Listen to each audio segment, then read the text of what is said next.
It is the News Blitz with Randy Wang on Talk Radio 790 KABC. We're here every single day from 5 to 6 talking about the local issues that matter to you most and taking your phone calls at 800-222-5222, 1-800-222-5222. If you are inspired by anything you hear, give us a call. We'll also take your emails at randywangradio@gmail.com.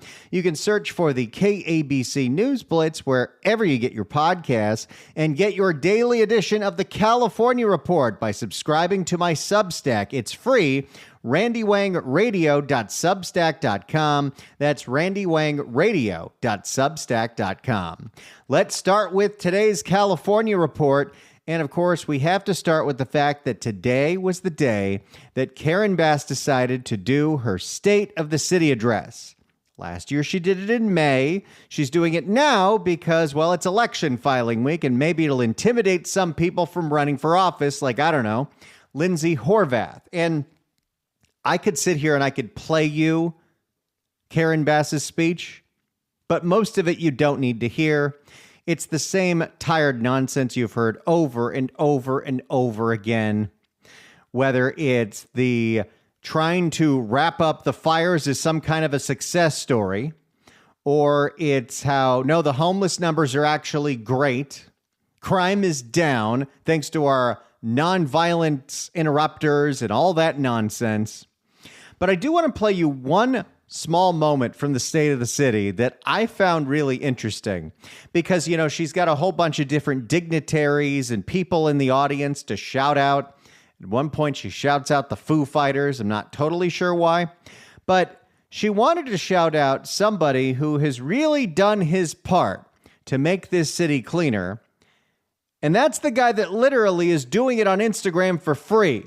The Clean LA with Me guy got a shout out. And all that our neighborhoods offer, including our restaurants and food trunks, Food trunks? And all that our neighborhoods offer, including our restaurants and food trunks, our stores and our cultural richness.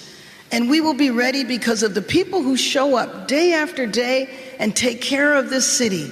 Two people who embody that spirit are here with us today. Carlos Cabrera from South Central Cleanup and Juan Nuala from Clean LA with Me. Please stand up. Come on, stand up. Stand up. Now, I totally think that they should be getting some congrats and some thank yous. But this guy, Juan Nuala, literally the other day was talking about on social media how the city is refusing to even pick up the stuff he bags up.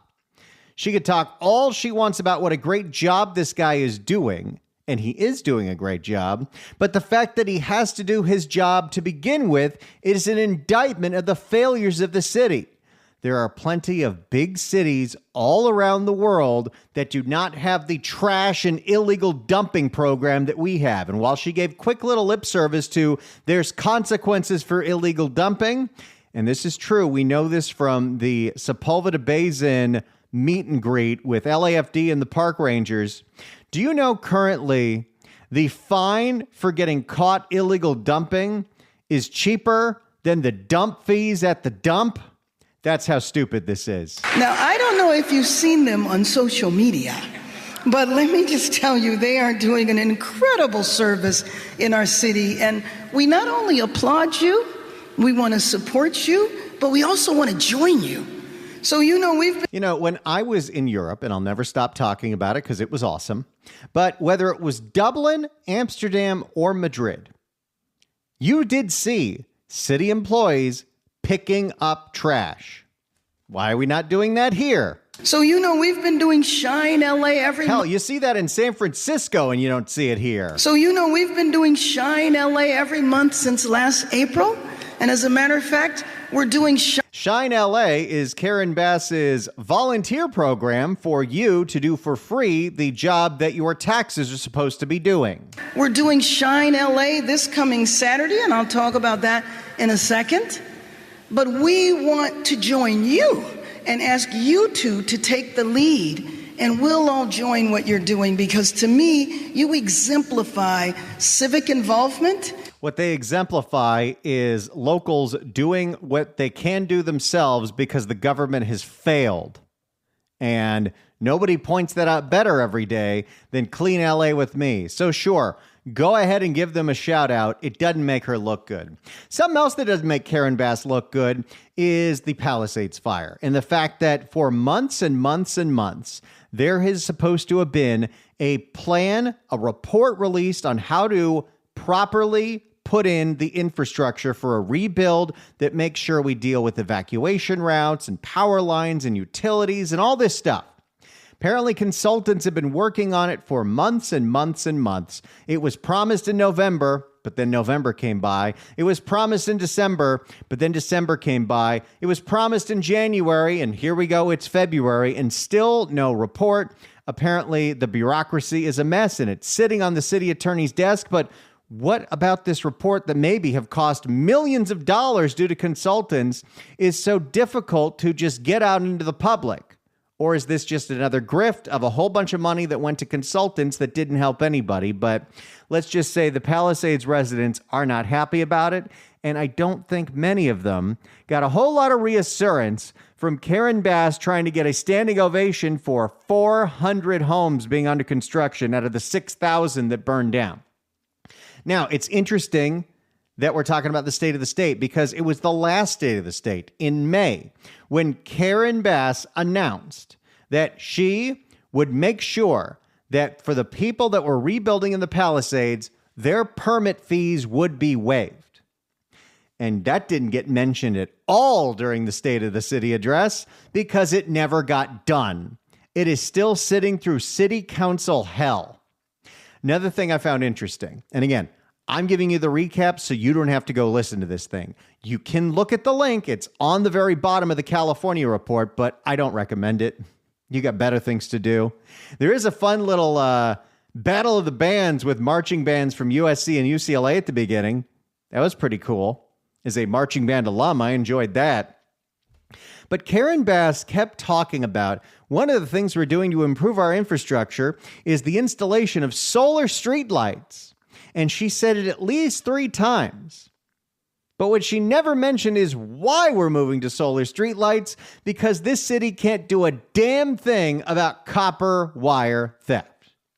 So that's what's going on in Southern California. Now, this is going to affect Southern California and the Bay Area, but the teachers union at San Francisco Unified School District has authorized a vote to possibly strike, and apparently the same thing is going down here in Southern California at UTLA, where even though we're at declining enrollment and the numbers are not looking good, and revenue actually went up in the state, which thanks to Prop 98 means even more money needs to be spent on education. That's how somehow the revenues went higher, yet the budget also went higher, and now we're in yet another deficit. But once again, the teachers union believes that we demand higher pay, and they're probably gonna get that money.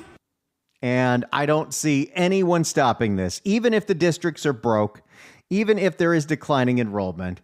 There is no fighting the teachers unions with current leadership. Our learning spaces are special places. That was from the COVID days. Now, another big story that is affecting the state of California, specifically in the small Bay Area community of Benicia, is the fact that because of the state's anti-business policies and driving oil companies out of the state, Valero is right now in the beginning of the process of shutting down the Benicia refinery, which is one of only a handful of refineries left. The vast majority of oil that comes into this state now is imported. Somehow that's better than doing it here. But this is one of these little towns where a lot of the workforce is supported by Valero. That's going to be gone. Apparently, we're going to turn this thing into a storage facility for all the barrels of oil that we're getting from Russia, Venezuela, Iran, Saudi Arabia. Where are we getting our oil from? Not a whole lot of places you get oil from that's like, oh yeah, that's a country I want to do business with. There's also a hilariously weird story going on in Daly City in San Mateo County, just south of San Francisco. This one's on KPIX, where Some crazy guy who lives in a trailer near Thornton State Beach thought it would be a great idea to put up a fence, a rickety fence blocking access to the beach. Nobody's sure why he put up the fence, if he has the right to put up the fence, or if he's mentally sound, and it turns out he might be a little crazy. Now, this is a story that really got my attention, but in Oakland, there is a storefront that used to be a cleaning service. Then at COVID, it got knocked out of business. And it was vacant for a really long time. And apparently a smoke shop moved in, kind of just took over, even though they never got a business license. They weren't operating out of this business legally. And it turns out after a big police raid, they were selling all kinds of things that you're not supposed to smell at a smoke shop, like mushrooms and ecstasy. And apparently the guy they arrested was carrying around a rifle for his own protection because Oakland. And this is very similar to the nonsense we told you last week about at the LA City Council. Even though this is an illegally operating business outside of a middle school, and even though they're selling things they're not supposed to be selling, and even though they got raided by the cops, apparently it's really difficult to actually shut down the business. Just like the city of LA can't actually shut down the illegally operating pot stores and pot growers, which is where they came up with this brilliant idea of, well, if we put an initiative on the ballot, we could change some language so we can tax them. Now, speaking of marijuana, here's an interesting one. The California Supreme Court ruled that if you've got loose marijuana in your car, like just a couple of nugs sitting on the front seat, or I guess, maybe your joint wasn't packed too tightly, that is not enough evidence for a police officer that has pulled you over to warrant a search. I guess this has something to do with disparities in how we apply the law, but you could definitely argue somebody that's got a bunch of loose pot around on the front seat is probably smoking while driving, as certain people, myself included, did for many, many, many, many years, like an idiot. In fact, of all the stoners that I knew back in the day, I don't think any of them didn't smoke while driving. But sure, that's not cause for concern because, it's pretty much the same as an open container of booze, which you'd get in trouble for, but I guess it's not. Now, on Sunday mornings, Ashley Zavala of KCRA3, she does a statewide political show, and they put all the full interviews on YouTube, California Politics 360. She talked to Assemblyman Evan Lowe out of the San Jose area. No, Alex Lee, excuse me. Assemblyman Alex Lee out of the San Jose area. And he's the one that's putting forth a bill that we don't know how effective this would really be, but it would ban certain corporations from buying single-family homes. What's interesting about that bill is it is somehow supported by Gavin Newsom and Donald Trump at the same time, which you don't hear about very often. Now, there is some debate as to how many homes this would actually put back on the market. Would this again, change what's going on in the rental market because you'd be taking those homes that are on the rental market, putting them on the buyer's market. But I just think there should be a level playing field, and you shouldn't be outbid by a corporation that can pay all cash when you're trying to be a first-time single-family homeowner. Now, let's move on to San Diego, which I have been covering extensively here. Once again, the relentless updates of bad news coming out of Balboa Park is just, it's not going to be a good election year for anybody in the city council that is up for re-election. Because now the paid parking at Balboa Park has threatened the bottom line of the people who work at the restaurants in Balboa Park. Restaurants that have lost 40% of their business in the month of January compared to the year before. 40%. So now people are getting their hours cut, and there's talk of layoffs, all because the city of San Diego is trying to fix a massive budget deficit by charging people for parking at a park that's been free forever. Not only that, they're looking at installing parking meters in parts of the city that have never had them before because, that's going to, of course, turn over those spaces. Sure, that's what it's about. Although it's funny, I put up the piece from CBS 8, which is probably my favorite channel from San Diego, but they're all great. Channel 7 down there is great too. But they interviewed a guy who's a proprietor of a tattoo parlor. And he's like, hey, if I'm working on a 4-hour tattoo, I'm going to have to stop halfway to go feed the meter. What do you think is being done on a 4-hour tattoo? Is that whole back? Full on leg sleeve? Arm sleeve? Hey, do what you want. I have no problem with tattoos. I just really regret the 2 that I got. Well, I really regret the one on my left shoulder that says Randy Wang. That one's really stupid. The one on my right shoulder is for my old podcast show, The Pretty Good Podcast, and it's the logo. It's super faded. You could barely make out what it is, but, Luckily, they're both on my shoulder, where they cannot be seen unless I'm in the pool. Then it's like, what the hell is on you? Now, a story that we're going to get to in depth later on in the show is this bizarre situation that has been going on for a while in San Diego County with the California Department of Agriculture, where they're sending agents backed by the CHP into people's homes and on their property to go after their fruit trees on some insane expedition to go after some parasite or some bug that could be detrimental to all kinds of crops, but they don't have any evidence that these homes have that disease or have that bug. And they went into Fallbrook and they gave a homeowner a couple of options. One, you can have us spray these dangerous chemicals all over your backyard. 2, we can take you to jail.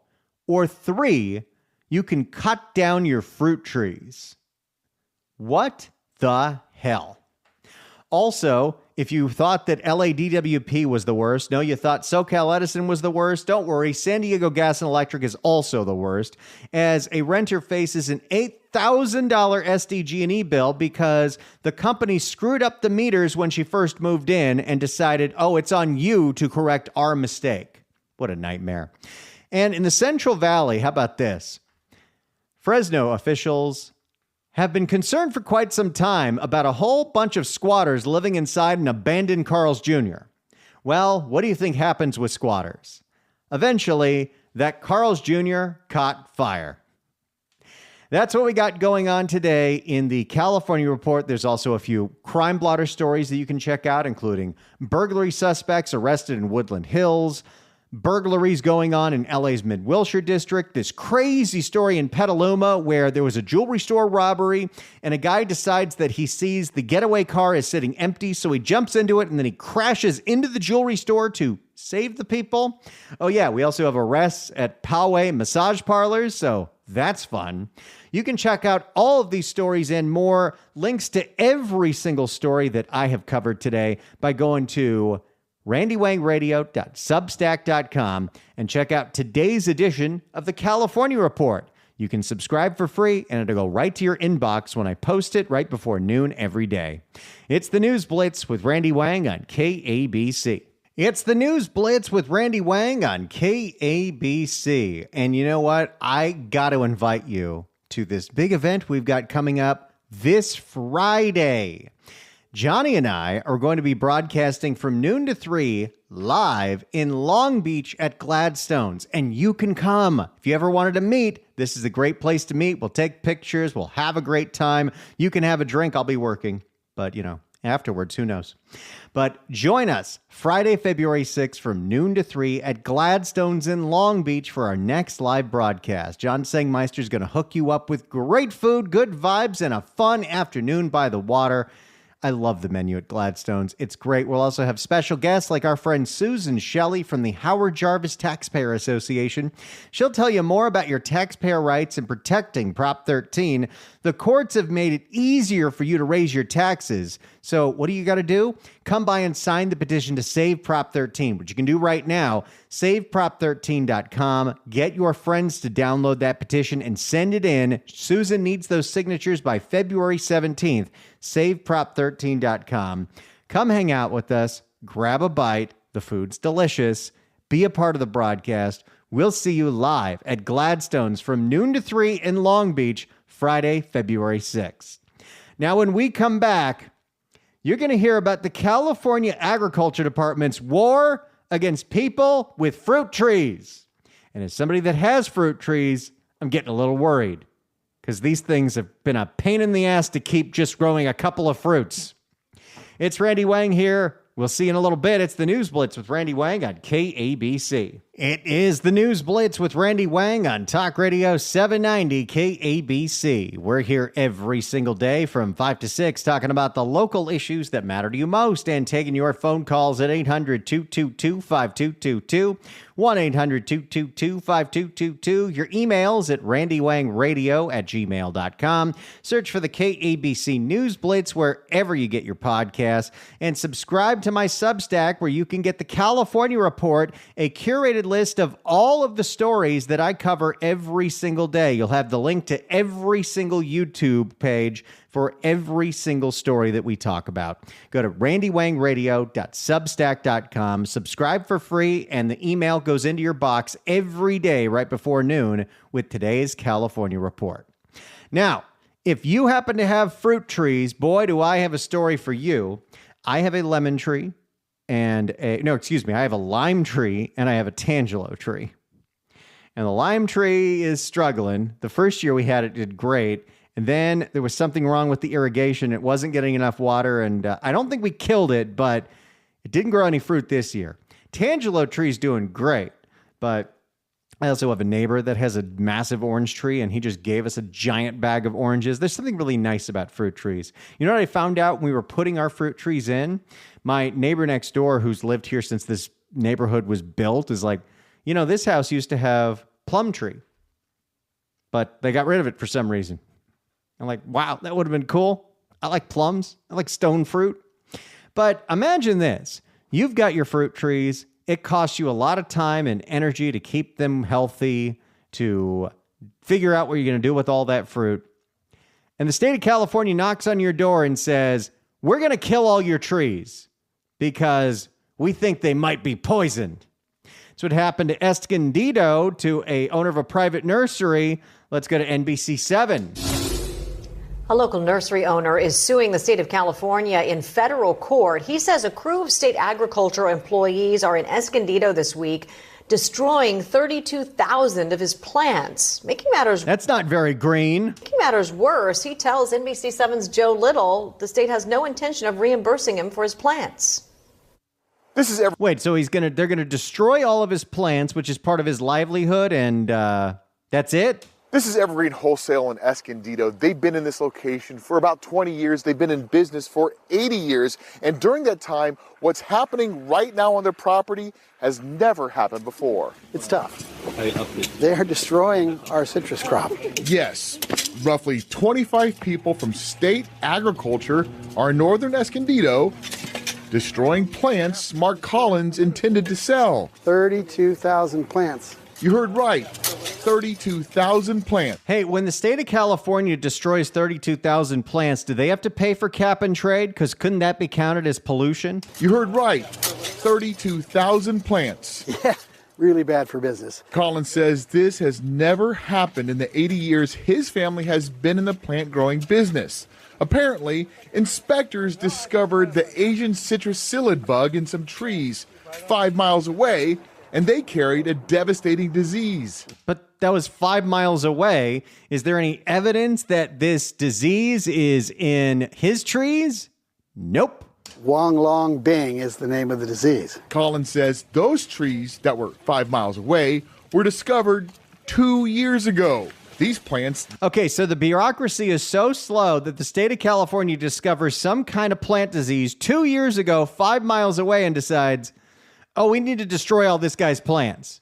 2 years later. And again, he has nothing to do with it. These plants didn't even exist. Yet, there they go. This was dwarf citrus. Collins acknowledges the bug and disease are really bad. I understand that the industry needs to try to protect itself. Which is why he says he follows every protocol ordered by the state to spray and defend his property.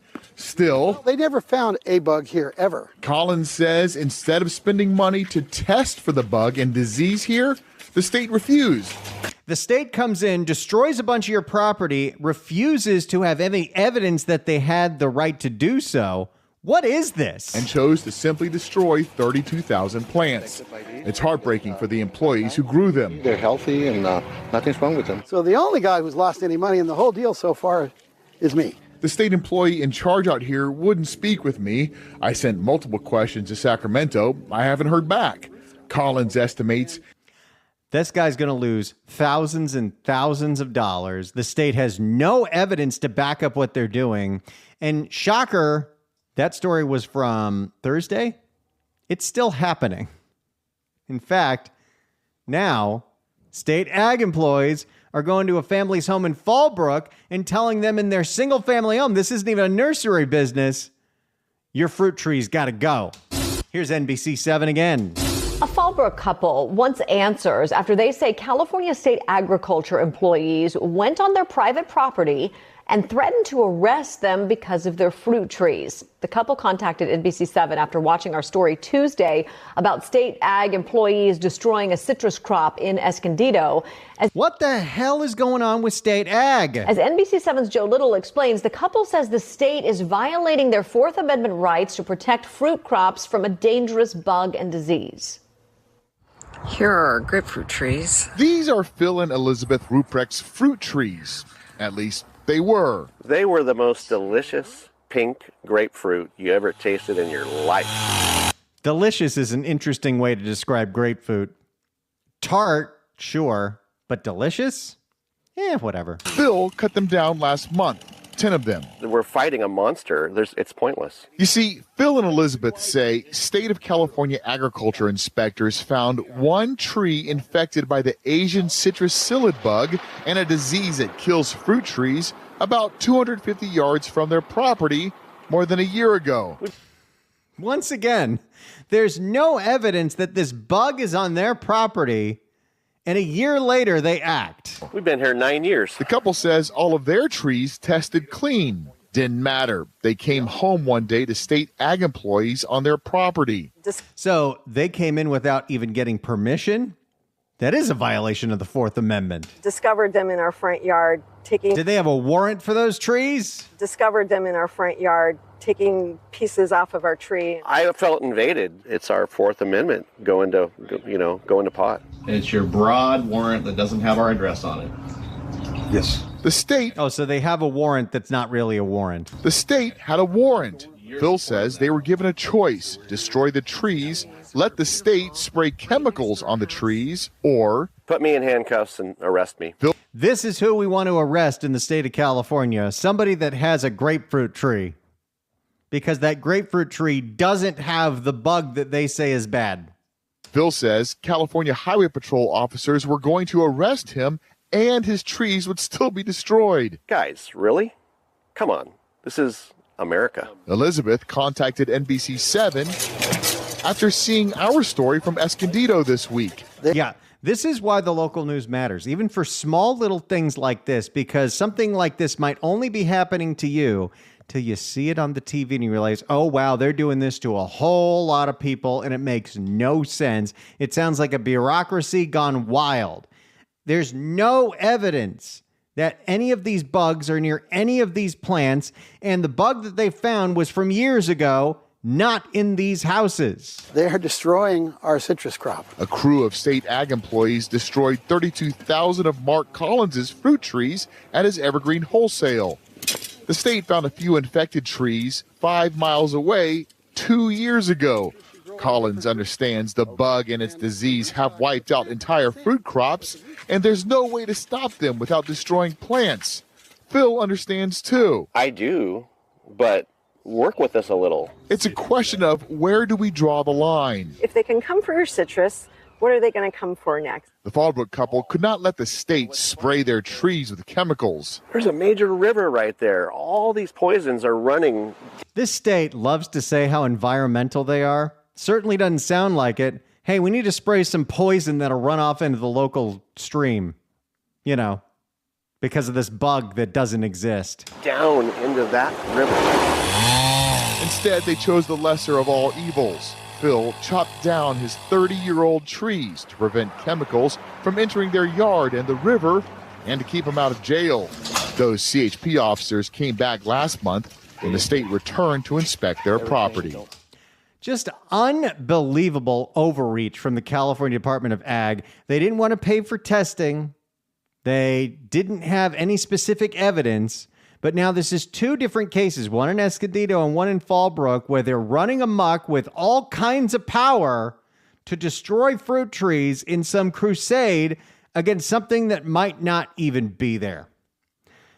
That is a department that does not get nearly enough attention for how messed up it is right here in Clean Green, California. It's the News Blitz with Randy Wang on KABC. It's the News Blitz with Randy Wang on KABC. It's time for the best thing I ate this weekend. Weekends are for a lot of treating yourself and enjoying yourself. And while we do a lot of meal prepping during the week, there's always time for at least one really special meal. So here's what I'm really excited about. Next week is Super Bowl. And I got invited to a neighbor's Super Bowl party, which is great because I don't have to drive anywhere. And what I have done for the last 3 years, which is kind of my thing, is it's my duty, no matter who invites me to a Super Bowl party, I'm going to smoke a brisket. And I love smoking brisket. So I ordered from First Light Farms, the New Zealand grass-fed Wagyu place. They ship stuff here. It came in just like 2 days. I got a Wagyu brisket. It's in my freezer. I'm going to defrost it on Wednesday to smoke it on Saturday. But here's the thing. I always, especially the first time of the year, I haven't used my smoker in quite some time. I figure this weekend I better do a prep. I better do a test run to make sure my smoker works. Otherwise, I'll have an issue. So look at this. I'm so excited. I was wandering around Ralph's on Saturday, and I see on Manager Special a pretty darn good looking, sometimes those Manager Special meats are discolored and you're like, I don't know. But this looked like a very great pork butt, a pork shoulder roast bone in, but it needed to be cooked by the next day. So it was like, okay, sold. I haven't done pulled pork in a really long time. That's a great idea. And by the way, this almost 7-pound pork butt was $12. It was a crazy deal. So I bring it home. The night before, I go ahead and salt and pepper it like crazy. And then it fit in one of my big salad bowls. So I covered it, put it in the fridge, woke up at 6 o'clock the next morning so it could defrost for an hour, get to room temperature. Pull out my Traeger, make sure it's full of pellets, which I have the Pro Blend ones that you can get at Home Depot. And the thing with the Traeger is I get a lot of credit, but it's really a set it and forget it kind of deal. I have the meter smart thermometer that I put in there. And for backup, I have the probe that the Traeger has. I set it to 225. And this is where I have made mistakes in the past. Because like a lot of people who are doing barbecue, I get to the stall and I freak out. And sometimes if I have enough time, I'll ride out the stall without wrapping or doing anything. But sometimes that might make the bark just a little too thick and a little too dry. So when I got to the 8-hour mark and I was in that stall and just wasn't rising above 160 degrees, I was like, okay, I could wrap it in butcher paper, but that usually doesn't work well for me. What if I did, and I started looking up a technique called the foil boat, where now it's already got its beautiful bark. It doesn't need to get any smokier. You just got to increase that temp. So I took out a sheet pan, put the pork butt on that, and then now because it's on a tray, I add a little apple cider vinegar and a little butter, and then I covered it in foil, blasted the temperature up to 300 degrees. 3 hours later, this thing was ready. I let it rest for an hour before I touched it. It was the best pulled pork I have ever had. Had it over coleslaw. And then we brought home a bottle of Rudy's barbecue sauce that we got when we were in New Mexico. It's a Texas chain, but they had one in Santa Fe. And when we got it on DoorDash once, we got the barbecue sauce with us, brought it home in a wineskin. So I had pulled pork with Texas barbecue sauce over coleslaw, and it was incredible. And I made enough that I'm going to have that 3 more times this week. And that's the best thing I ate this weekend. It's the News Blitz with Randy Wang on KABC. It's the News Blitz with Randy Wang on KABC. I'm getting a text from our screener Mondo who says, when I salt and peppered that that pulled pork overnight, that was a dry brine. I guess it was. I love smoking. Now, again, it's easy with the Traeger. It's also, I used to have one of those fridge ones, and that can be really easy. Like the old school where you got to put the blocks of wood in there and control how hot it's getting. That's above my pay grade.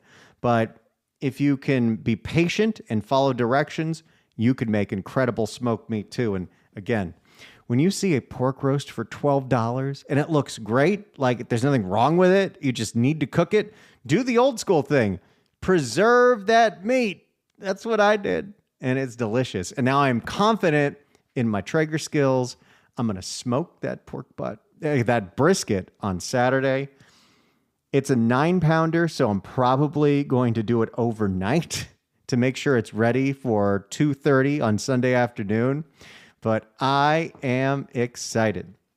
One thing that I do want to do, though, is because it was a pain in the butt to clean that sheet pan, I think I'm going to buy like disposable aluminum trays for barbecue when I do my foil boat. I've also done butcher paper, but I think this worked really well. Another thing I might do is, have they ever told you about the tallow trick? So when you're doing a brisket, you got to trim all the fat. And the worst thing you can do is throw away that fat. So what you do is you trim all the fat the day before you decide to salt and pepper it. And then you put it all in a slow cooker. And you, for 8 hours, let all those fat pieces turn into free tallow. And then apparently what the barbecue nerds do is once you're in that foil boat phase or you're in the resting phase, you rub some tallow onto that brisket. Might be a little much, but it does sound incredible. Hey, look at this. We've got our box office numbers in for the weekend. We want Hollywood to do well. That's how a lot of people make a living out here. The #1 movie of the last weekend in January was Send Help. I got to check out that one when it comes out on streaming. Iron Lung in second place with 18 million. Melania got into the list at third place with 7 million. Zootopia 2 is in fourth place. It was in third place last week. It's made a $400 million so far. I will see it when it is on Disney Plus because I need to make that subscription worth something. But I really like Zootopia 1 and, Jason Bateman. Can't go wrong. Shelter in fifth place. The Avatar movie, again, waiting for it to be on Disney Plus. Mercy comes in seventh. The Housemaid comes in eighth. Marty Supreme. That one I hear really good things about. That one's got a lot of Oscar buzz. And number 10, 28 years later. Yeah, my wife and I don't do horror movies, but if you do, great. We're getting close to Oscar season, so we should probably watch at least one of the films that are nominated. I hear a lot of great things about Sinners. I just can't tell if it's scary or not, because if it's even a little scary, my wife doesn't want to do it. But I hear great things about that one. I do like Ryan Coogler, and I love Michael B. Jordan. Hey, going all the way back to The Wire. Hey, we'll see you tomorrow. It's the News Blitz with Randy Wang on KABC.